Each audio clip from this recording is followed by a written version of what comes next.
So here we have a 1972 International Scout. And, you know, with it being winter and, you know, me not having much of a useful trail vehicle to go do a little playing around in, figured it's prime time to drag home a new piece of junk. And as you can see, it's the new winter edition with the heated wheel wells, specially custom modified, and also comes with the special winter edition tires, all nice and set for good wintertime traction right there. Got even better ones on the other side. And yeah, we're gonna see what we can do with the old thing and see if we can't make it work.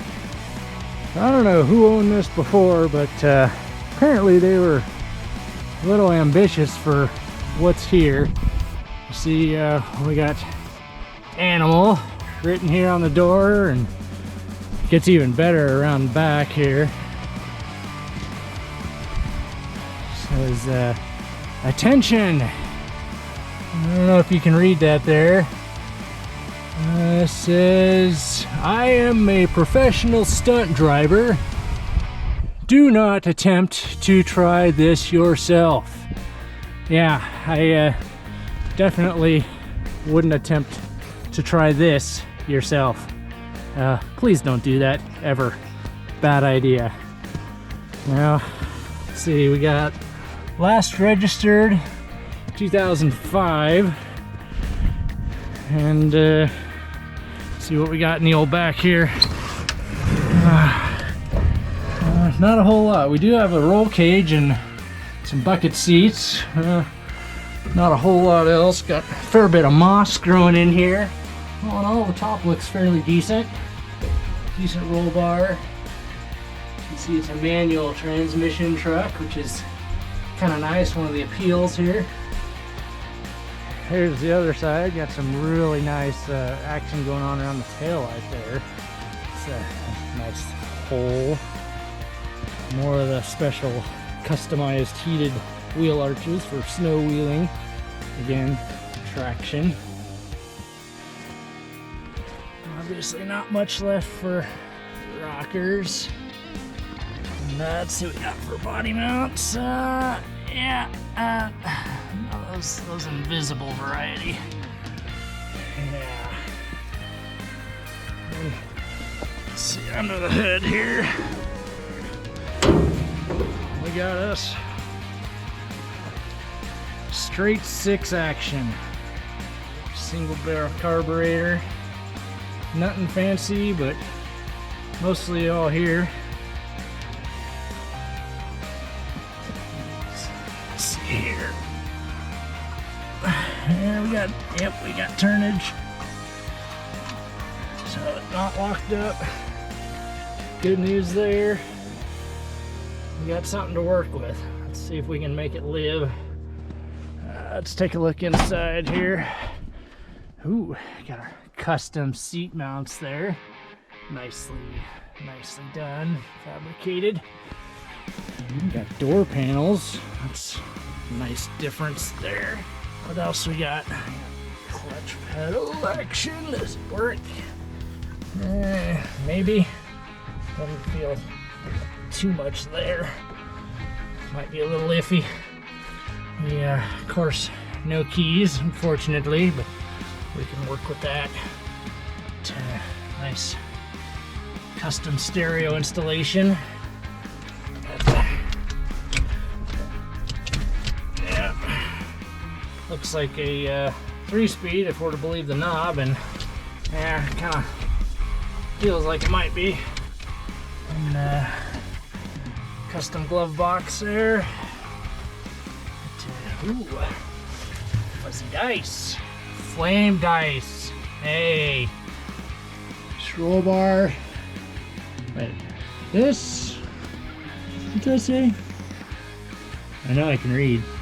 Will it focus? No. This roll bar should not be used sole means of rollover protection. Competitive on or off highway. So that roll bar should not be used as a roll bar, just so you know. Cheese. as you can see inside here, we got nothing but the finest quality too small hardware holding the top on, if there is any at all. Oh, we got one there. All that, no bolts. Over here, ooh, 1, 2, and that's it. What do we got for forward floors here? A little bit of foot ventilation.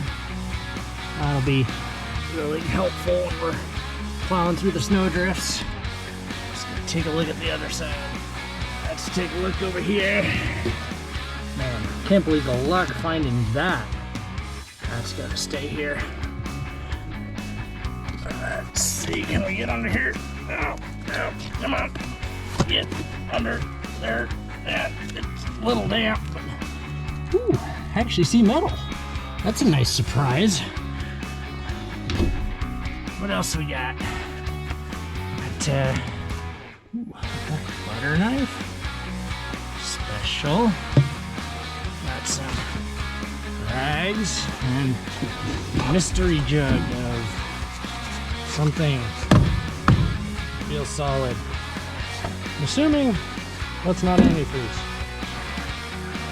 Just the mounts, seats, high class. We even have seat belts. Taking a little closer look at the driver's side here. Yeah, we got some nice race weight modifications going on all along here. Yeah, nice quality piece. And in case you're wondering what's causing all the background noise, these little buggers, guinea hens, they make lots of noise.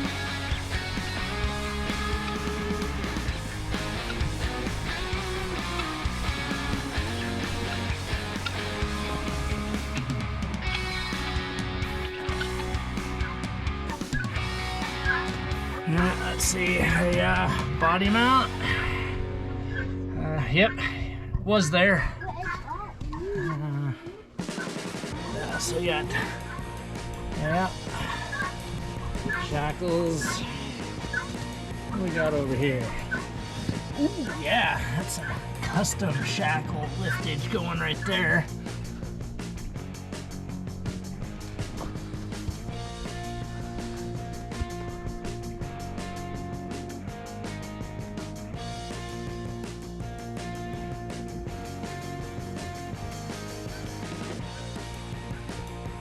We got us mostly complete truck. Looks like everything's here. I think we could make something work.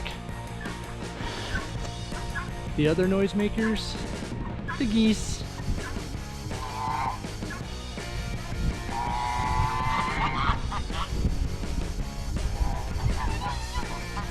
As you can see, we got a little something missing right there.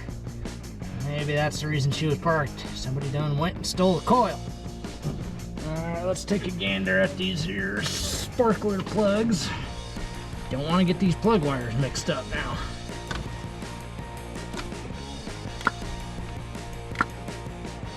So, you know, the best way to not get them mixed up is to go ahead and disconnect all of them at once. Let's take a look at. Wow, them sparkler plugs look pretty nice.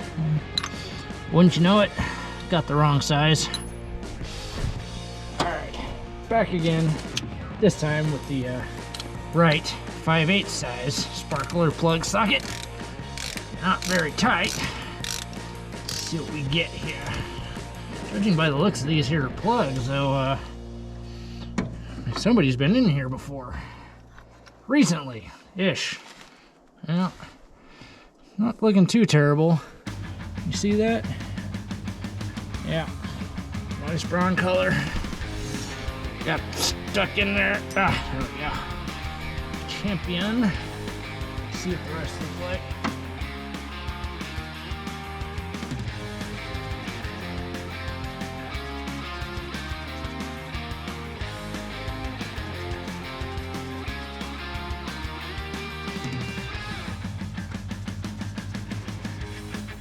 Ooh, that one's might blackened.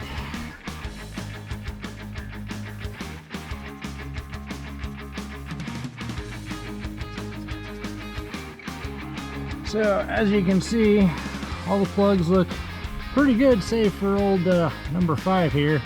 This is a little black and moist, so got a little something going on in that cylinder.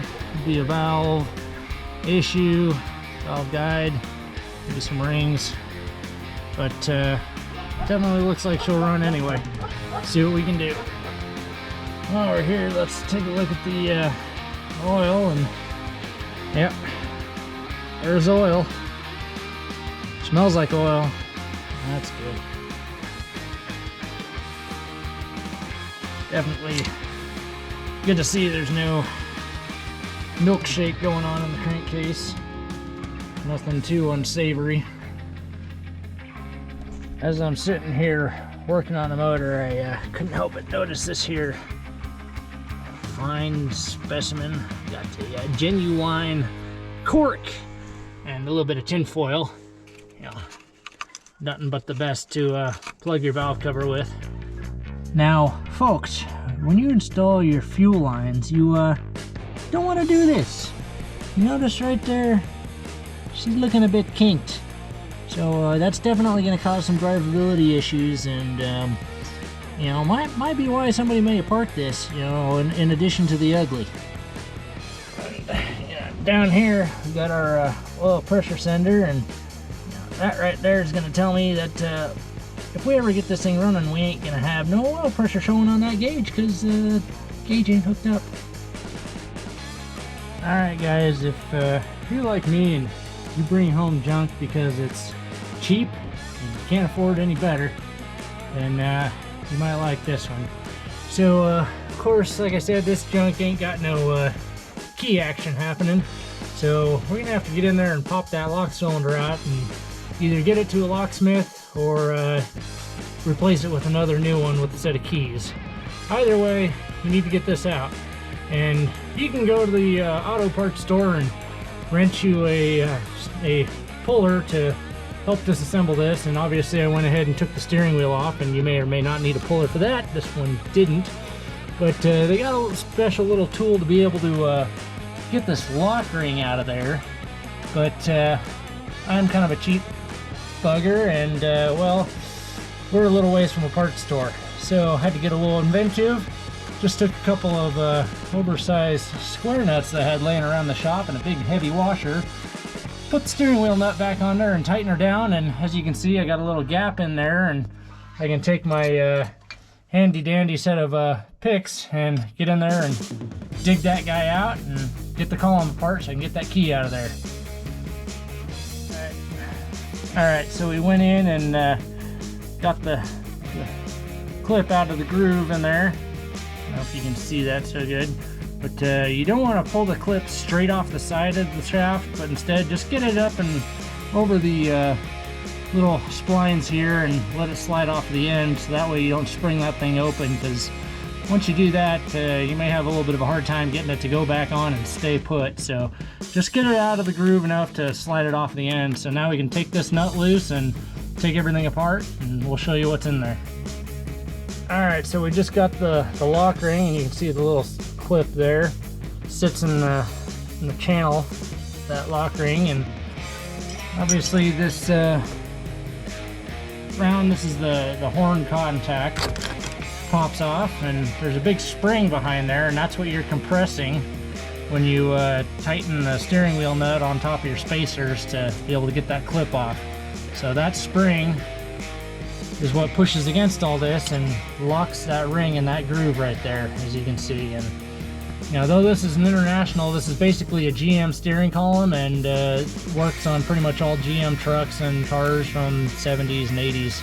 They're all pretty similar, and as a matter of fact, I've used GM parts and good portions of GM columns to fix some International stuff in the past, so it's pretty well interchangeable. Alright, so as you can see, we've got the turn signal switch here. I've already got the turn signal arm off. It kind of just goes through the hole and attaches that screw right there. So you just pull that screw out, take the arm off, set it aside, and then you've got 1, 2, and 3 screws, and had to move this out of the way to get to this guy up here. So you just take those 3 loose and you pull the whole turn signal assembly out. And you may have to fiddle with some of the wires back here down and kind of help push some of the slack up to give you enough to be able to get this out. And oh, almost forgot, got to take the hazard knob off, and that guy just unscrews over here. Pull that real quick, like that. Set it aside and see if we can get the turn signals out of here. Alright, so we got the turn signal switch out of the way, and obviously somebody's been in here and put a new switch in, but it looks all those nice little wiring connectors there.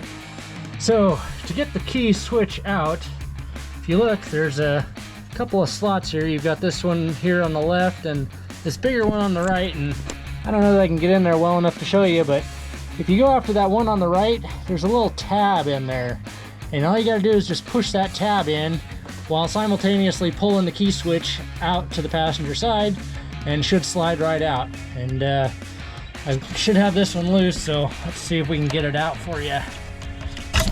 Yep, as it hit the floor, just like that. There's the key switch. There's that little tab I was telling about. All you're doing is you just push that in just like that, and the key switch comes right out. So now we got a nice hole. We can reach in there with a pair of pliers or what have you and operate the ignition for the time being, and unless I can scare up another key switch, which I'm gonna go have a look around the shop and I might be able to do just that. Alright, we got it all back together, steering wheel's in. I did find a key switch in the shop with the key that works. Problem being, however, it's a different one, and obviously you can see I pulled it right out. It doesn't have that little locking tab, off a different year column. Not sure which year, but you see that little tab right there that held the old cylinder in. That one don't have it. But regardless, for my purposes right now, key's in. We now have a key. So we can actually see about starting this rig. Alright, as you can see, just got a battery dropped in here. Getting ready to hook up power. Now we'll see if we can let any smoke out of the wires. So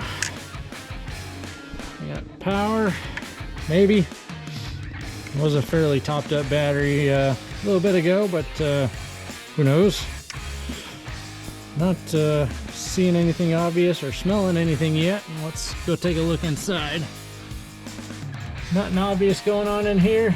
No smoke creeping out from any hidden spots yet. Let's see what happens when we turn the key. Whole lot of nothing. Any pump starter? Oh hey! So we got something. There is action happening. Alright, so do we have any lights? Is it possible? Lights. We have taillights. Taillights working! Holy cow! Have a look up front. Headlights? Any chance? We have headlights. Would you believe both headlights are working? Wow. It's one of those high class trucks. It all works. I suppose the turn signals work? Of course not. That's asking too much. I don't hear any clicky clicky either direction. Maybe the flasher's out. Of course that switch doesn't feel so great. It wasn't real great when we were in there. Alright, we're back out here under the hood. We'll see if we actually have power coil. So, got the old trusty Hobo Freight scary meter. Let's take a look here. We got power down here. Wire to the coil. We can find just a piece of ground. This guy work. Oh, look at that. Got showing 11.3 at the coil, so that's something. We'll give that a shot and get her hooked up, see if it works. So we got dug out a coil from my collection, old MSD Blaster 2. Got it dropped in place, and got it all connected up, and you're gonna take and spin the motor over and make sure it's all moving good. And once that's taken care of, we'll put the spark holder plugs back in and move on from there.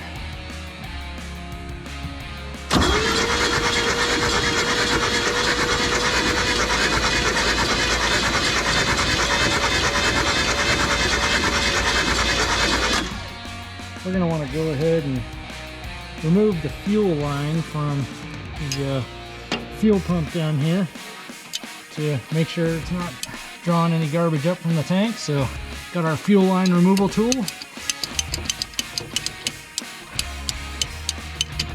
Removed. Some nice, wonderful smelling old stuff in there. A nice yellow hue to it. About matches the color of the original color of the truck.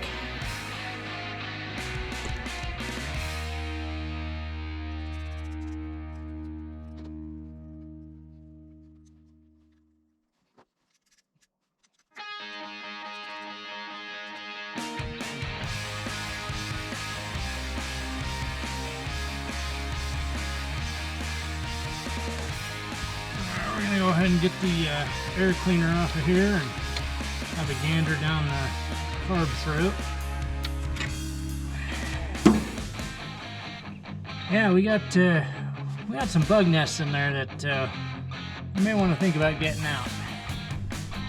Bring you in for a closer look, and yeah, with an air cleaner installed, even a little one like this, so I wonder how bugs even managed to make their way in there. But something did, and really we wouldn't want that going down our motor so much. So I'm going to do my best to see if I can get that all fished out. Looking at vacuum plug here, little winner there. Same with that one. Ooh, that's a dandy. Yeah, we're gonna have to take a little bit of looking around here before we get a little more carried away. Yep, another good one. Done that one a time or two. Man, they really plugged off a bunch of stuff. What all was going on here? Something questionable under here. A bunch of electrical tape wrapped around. Goodness knows what. Interesting. We're gonna have to do some studying on here and see what's going on with all this.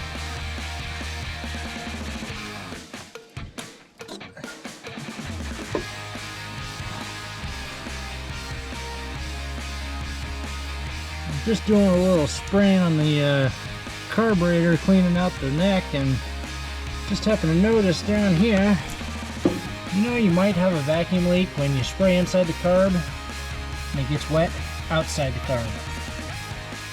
Yeah, we're gonna have to work on that. This is going great.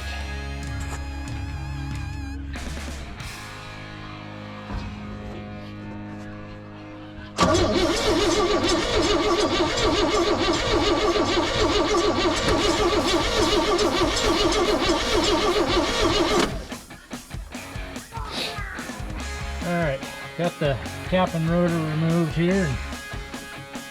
Looks alright in there. I'm going to spin her over and see if we can see any spark happening on those points. Oh yeah, lots of sparking happening, so they're doing alright. They're doing their job. They look like they're opening about enough, so we should be getting something. So we'll have to see what's going on. Alright, we're going to tackle this the old-fashioned way and grab the coil wire, a pair of pliers.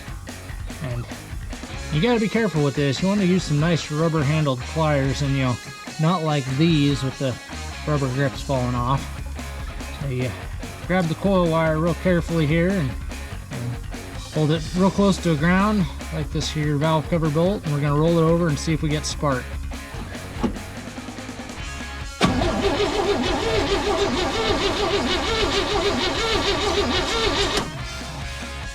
I don't know if you're able to see that on camera there, but we're getting spark, so it's doing what it's supposed to. It might be a little on the weak side, but seems to be doing something, so hopefully it might just be trying to fire through not so great of plugs.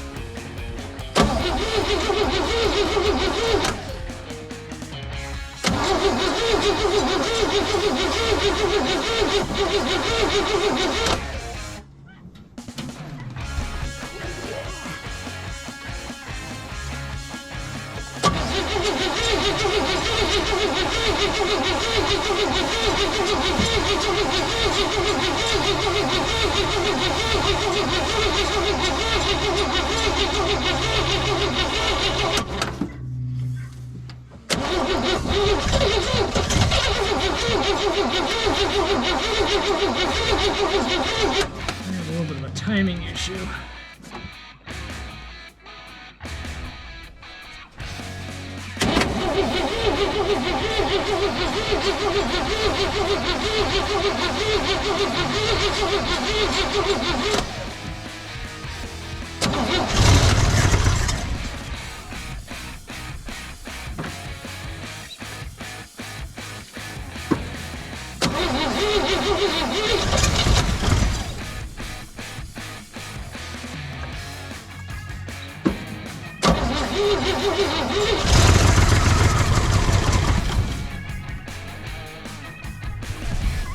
Alright folks, here we are again. It's day 2 and I don't know what's going on, but we got ourselves a bit of a heat wave going on. It's almost 37 degrees outside, so definitely time to get something done on the old Scout back here. So we left off yesterday. We just about had her up and trying to run. It was making some engine noises, so that's a good thing. So today we're gonna see if we can get that carburetor hooked up and maybe functioning properly. So let's go see what we can do.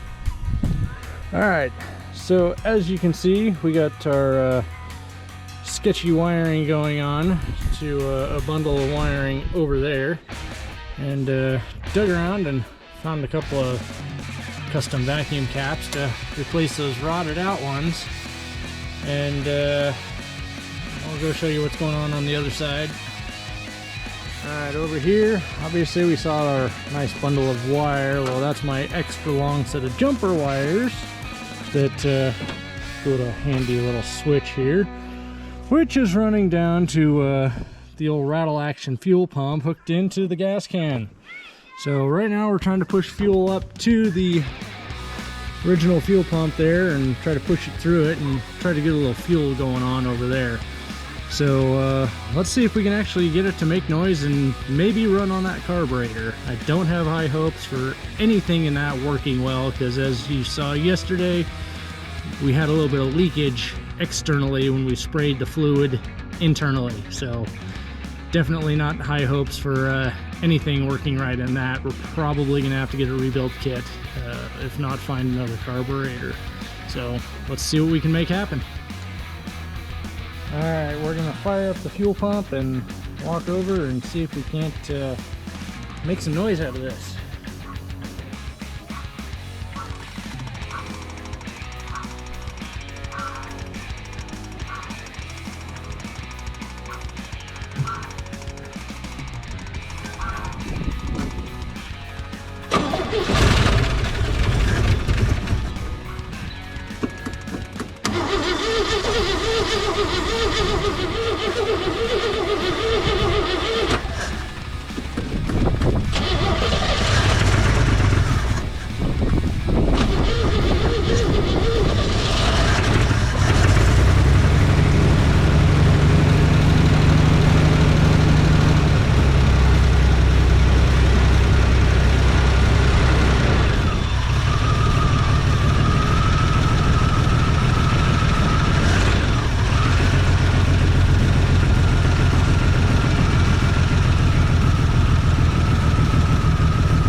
Well, as you can see, it actually made some noise, and as I suspected, don't know if you're able to see it, but the carburetor is soaking wet, so pretty much every seal in that thing is now well, dried out and non-existent, and we're dumping fuel all over the manifold and doing wonders. But it actually made noise, and unfortunately didn't seem to be registering anything on the oil pressure gauge, But if you remember, the oil pressure sender down here was disconnected, and not even sure if that's working or if the wiring is working and hooked up right.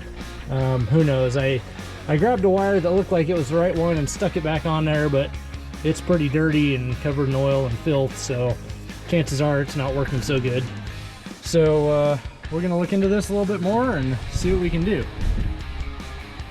I didn't want to run this thing without knowing if it had oil pressure or not. You know, that's not such a good idea. I went ahead and cobbled together a spare VDO oil pressure gauge I had, and went ahead and pulled the old sender out and replaced it with the one for that gauge. And we're gonna fire it up and see if we actually have some oil pressure.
So, as you saw, the oil pressure gauge was showing 50 psi at what I can approximate as idle, because as bad as this carburetor is leaking, I can't really get it to idle. It's just dumping fuel over the top of the float bowls. So yeah, we got plenty of oil pressure. That's not an issue. So we need to get a carburetor rebuild kit in this thing and see if we can actually make it move. And we're also gonna have to take a look at the brakes and also see if we can make it stop, because I don't know if you can see behind me here, but we got a lot of gravity action that we'd like to be able to stop the bottom of. So we're gonna take another look and go from there. Here we are, gonna take a look at some brake pedal action. What do we got? Yeah, there's nothing happening. Well, we're gonna have some problems in that department. Let's see what we got going on under the hood. Alright, let's see here. This out of the way. That's coming off. Okay, that's one way to do it. Yeah, well, we got fluid in the front and nothing in the back, so may have an issue going on back there, but more importantly, we're not getting any pedal movement, so chances are this master cylinder is just really stuck. So we're gonna see if we can locate another one and get moving on it. Just looking at the old tag here, noticing it's saying this is 122.3 net horsepower at 4,000 RPM, and that's 140 certified gross horsepower at 3,800. So this thing is just a powerhouse of absolute fun to be had. I know some of you might be asking, why don't you take the old beaten stick and wrap on the side of the float bowl And well, I've done that a lot while it's running, and yeah, we just we can't get it to stop dumping fuel over the top of the throat and into the throat of the carburetor, so she's definitely going to need a rebuild. So I also want to make note that while I had this thing running, I checked the old charging indicator, and sure enough, it was charging, so charging system's intact. Furthermore, I disconnected the click-clack fuel pump, and sure enough, the actual mechanical fuel pump is doing its job too. So we're just looking at filling up the coolant, changing the brake master cylinder, and rebuilding the carburetor, and we should be running proper and possibly even stopping. Now, I will say I don't yet know the condition of the fuel tank in this, because we're just drawing off the old gas can I got sitting over there, so there's no telling what's going on in the back. I'm going to try hooking up that fuel pump and see if I can pump anything through the lines, see if they're clear. If not, we're going to have to drop that tank and have a look at what's going on inside of it. Goat! Goat! Move it, move it, move it! Come on, goat! Come on! Get out of here, goat! Goats, goats, goats! Goats, goats, goats, goats! That way! Goat!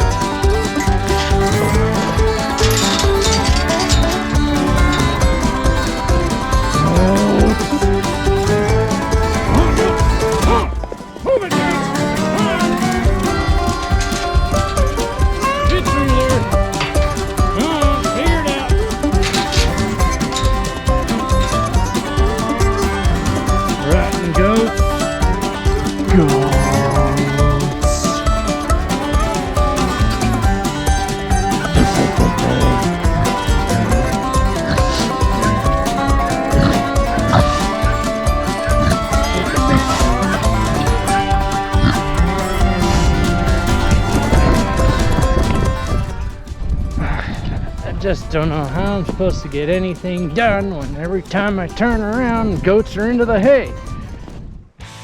All right, so let me walk you through what I've done.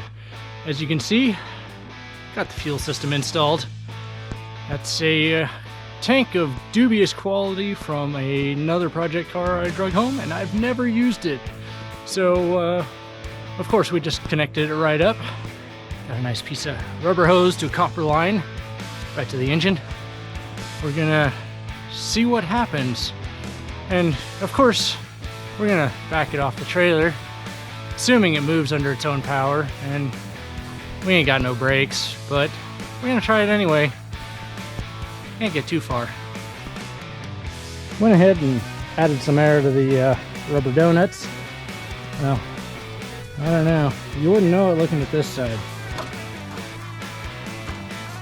Nope, flat and flat. Got some air in this one. Lovely specimen of a tire. Kind of hear it hissing out of there. This one too. Got the nice bubbling action. So I'm gonna try to get it off the trailer real quick before these go flat again. All right, here we go. Carburetor pouring fuel. Fuel tank on the roof. No brakes. What could go wrong? Didn't hook up the battery. Take two. Battery hooked up. Let's try this again.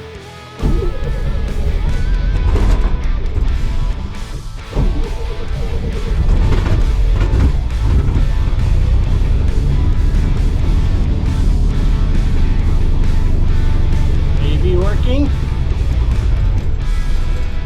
No, not working.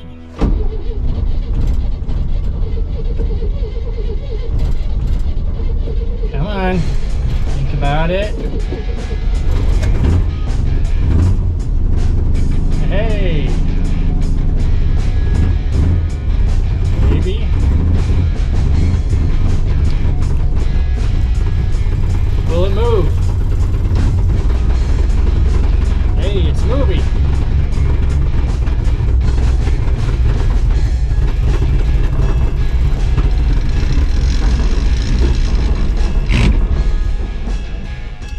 Stop moving.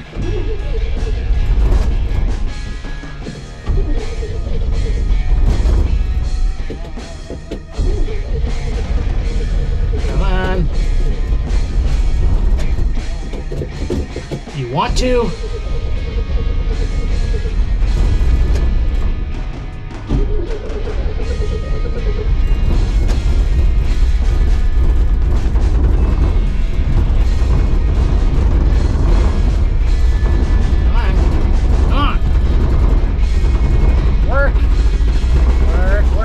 Work.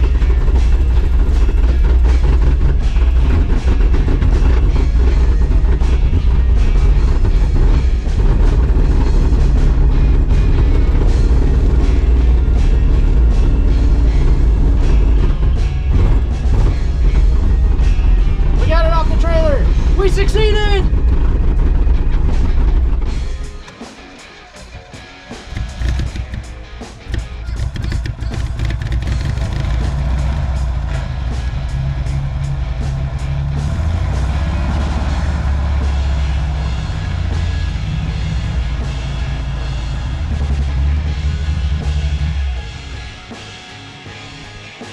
Just noticing after we ran this thing a bit, we got a nice little fuel leak coming out the seam of the fuel pump, so it looks like we're going to need a fuel pump after all, so we're going to have to add that to our list.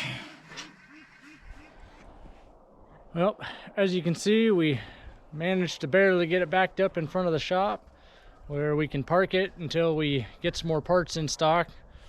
So if you like this video, go ahead and hit the subscribe button and that little bell notification bobber, and hopefully there will be more. Comment below if you see anything I missed, should have done differently.